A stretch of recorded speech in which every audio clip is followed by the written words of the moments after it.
or any dry ingredient, make sure na lagi siyang puno. Okay? So, pupunuin natin siyang ganyan. Then afterwards, kukuha tayo ng isang anything that we can scrape off from the top. Wow? So this is our 1 cup. So that's the correct measure. And another one is we have to get a strainer. Then put the strainer on it. Then shake. So that is 1 cup of flour. So yan yung ratio natin. Okay na? So parang buhangin lang. Lalayo natin siya. Okay, then you crack 2 eggs dito. Okay.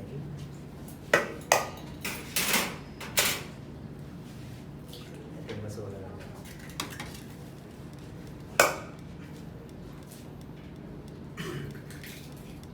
Okay, when we are doing with the pasta depends on the size. Okay, mo siyang ball, dough.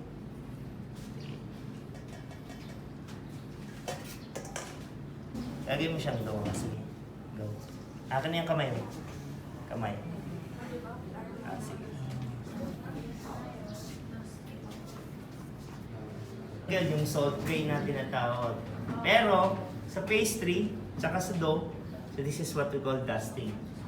Now, so since yung judgment ng cook ang pinagbabasihan natin, so pag gumagawa tayo ng pasta, make sure na hindi siya dry na dry. So we are going to what? Knead the dough. Okay, sige, knead natin. Kamay. Say kamay mo. Sige. The dough. Pag nag-knead tayo, ganito ha. When we knead the dough, it's like this. So use your palm and pushing it away. Then, ginagamit mo, pag nararamdaman mong dumidikit, kuha ka ng flour. Push. Tapos itong isa, binabalik mo siya. So you push. Pero binabalik ko ng kaliwa kong kamay.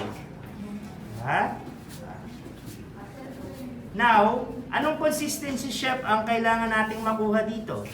Kailangan natin is makuha yung smooth dough, tapos pag pinarest natin, it goes bump o bumps up.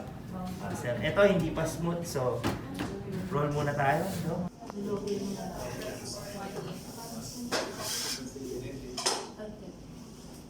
Then we will rest the dough for about 20 minutes.